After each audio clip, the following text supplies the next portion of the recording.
ये जो मेरी रील है रीट के विद्यार्थियों के लिए है। क्यों कि 27 और 28 को रीट का एग्ज़ाम होने वाला है और अब आपके पास केवल और केवल कल का समय बचा है। आज का तो आधा दिन गुजर चुका है।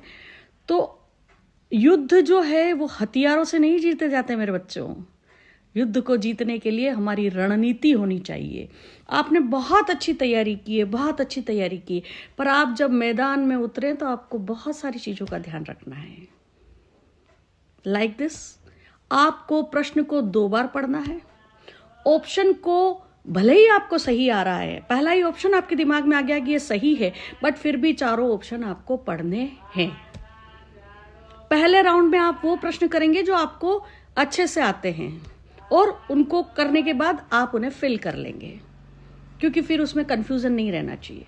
दूसरा राउंड आप गलत से शुरू करेंगे कि आपको 2 ऑप्शन तो आ रहे हैं लेकिन 2 नहीं आ रहे हैं, तो आप काटेंगे कि ये नहीं, ये नहीं। ऐसे प्रश्नों को आप सेकंड राउंड में लेंगे। तीसरे राउंड में आप 2 प्रश्नों में से चुनाव करेंगे, क्योंकि ये माइनस मार्किंग वाला नहीं है मेरे बच्चों, तो प्रश्न तो सारे ही अटेंड करने हैं। मैंने पहली बार 2011 में रीट का एग्जाम दिया था और 64% बनाए थे, एकमात्र किताब लूसेंट से। तो आपने तैयारी बहुत अच्छी की है, नो डाउट, बट उस तैयारी को वहां मैदान में किस तरीके से आपको बताना है वो समय अब आएगा। उस एग्जाम के टाइम में आप किस तरह से प्रेजेंट करते हैं वो समय अब आएगा। तो आपको अपने इस दिमाग को पूरा खाली लेके चलना है और इसके लिए आपको कल शाम को क्या करना है, कल मैं ये रील डालूंगी। तो आज का आधा दिन और कल का पूरा दिन आप फुल रिवाइज करें, कोई नई चीज पढ़ने की कोशिश ना करें, क्योंकि ये आपका थ्योरेटिकल एग्जाम नहीं है, ये आपका कंपटीशन एग्जाम है। तो इसमें आपको वही बातें ध्यान रखनी है कि जो आपने पढ़ी है। इसके अलावा आपको अपने इस दिमाग को खोल के चलना है, क्योंकि बहुत से प्रश्न ऐसे आएंगे वहां पे जो आपने कहीं पढ़े होंगे, साइन बोर्ड देखा होगा। क्योंकि मेरे सीटेट वाले एग्जाम में मैंने मेरे बच्चे से कहा था कि धूल कोट चौराया उस पर लिखा हुआ है, और वो प्रश्न मेरे 3rd ग्रेड में भी आया था, तो मैंने कहीं पढ़ा नहीं था, मुझे वो धूल कोट वहां से याद रह गया था। तो आपको अपने दिमाग को पूरा खाली रख के चलना है। प्रश्न को 2 बार पढ़ना है, फिर कह रही हूं प्रश्न को 2 बार पढ़ना है, और नहीं का ध्यान रखना है कि वो नहीं पूछ रहा है, हाँ पूछ रहा है। ये चीजें आपको करनी है एग्जाम में। और रिट एग्जाम बहुत भारी एग्जाम नहीं है, ये क्वालिफाइड एग्जाम है, इसलिए आपको क्वालिफाइड करना है सिर्फ।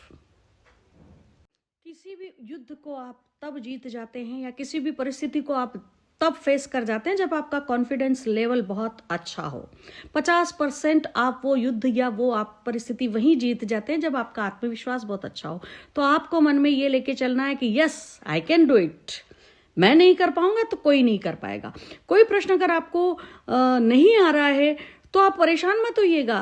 क्यों कि अगर आपको नहीं आ रहा है और अगर आपने पढ़ाई की है तो यकीन मानिए कि वो दूसरे बच्चों को भी नहीं आ रहा है, वो सिर्फ एग्जामिनर को ही आ रहा है ना। तो ऐसा दिमाग में नहीं लेना करो यार प्रश्न पेपर हार्ड आ गया तो अपन ने टेंशन ले ली ना। कोई बात नहीं, हो सकता आगे के 10 प्रश्न आपके लिए हार्ड आए हों, पीछे के 90 प्रश्न 100 प्रश्न आपके लिए इजी आए हों। तो आपको न तो ज्यादा अच्छे देख के खुश होना है, करो यार मेरे को 10 आ गए बस अब मैं कर लूंगा, ऐसा भी आपको नहीं करना है। हार्ड आ गया तो भी नहीं घबराना है। हर परिस्थिति में आपको एक जगह स्थिर रहना है, क्यों कि ये आपको बहुत आगे ले जाएंगी चीजें। तो आपको अपनी पूरी चीजों को ये करके चलना है कि हाँ ये चीजें मैं कर पाऊंगा। और यकीन मानिए अगर आपने पढ़ाई की है तो आपको 150 में से 145 140 लाने से कोई नहीं रोक सकता, क्योंकि ये सिर्फ क्वालिफाइड है, माइनस मार्किंग नहीं है मेरे। तो बेस्ट ऑफ लक आपको अपने रीट के एग्जाम के लिए। खुल के मुकाबला करें और खुल के एग्जाम में बैठें। और हाँ, इस रील को ज्यादा से ज्यादा शेयर करें ताकि रीट का एग्जाम देने वाले प्रत्येक विद्यार्थी के पास ये रील जाए। क्यों कि आप अगर अपने लिए ही भला सोच रहे हैं तो गलत सोच रहे हैं, आपको सबका भला सोचना चाहिए।